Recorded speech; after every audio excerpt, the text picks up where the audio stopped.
Hello అందరికీ welcome to my channel. ఎప్పుడైనా rice కుక్కర్లో మీరు ఎగ్ పులావ్ ట్రై చేశారా? లేదంటే వెంటనే ట్రై చేయండి, సింపుల్గా అయిపోతుంది. ఫస్ట్ అయితే ఉడకబెట్టుకున్న ఎగ్స్ని అయితే రైస్ కుక్కర్లో కొంచెం ఆయిల్ యాడ్ చేసుకొని అయితే ఫ్రై చేసుకోవాలి.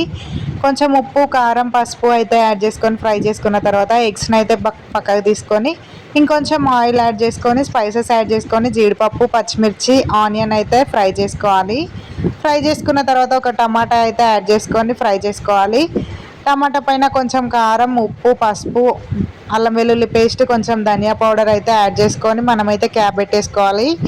కొద్దిసేపు అవి మగ్గిపోయిన తర్వాతనైతే ఒకసారి మంచిగా కలుపుకొని 2 గ్లాసుల వాటర్ అయితే యాడ్ చేసుకోవాలి. ఒక గ్లాస్ బియ్యానికి అయితే 2 గ్లాసుల వాటర్ అయితే యాడ్ చేసుకొని వాటర్ మసిలేంత వరకు అయితే మనం మూత పెట్టేసుకోవాలి. మూత పెట్టుకున్న తర్వాతనైతే వాటర్ మసిలిపోతాయి.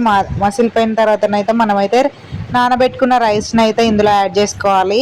ముందుగానే నానబెట్టుకోవాలి రైస్ని అయితే. ఒక గ్లాస్ రైస్ని అయితే నేనైతే కడిగి నానబెట్టుకున్నాను, దాన్ని అయితే యాడ్ చేశాను.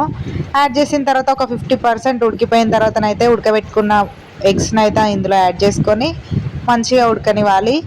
ఎంతో సింపుల్గా చేసుకునే ఎగ్ పులావ్ అయితే రెడీ అయిపోతుంది. లాస్ట్లో కొంచెం కొత్తిమీర యాడ్ చేసుకొని మనం సర్వ్ చేసుకుంటే ఎగ్ పులావ్ అనేది రెడీ అయిపోతుంది.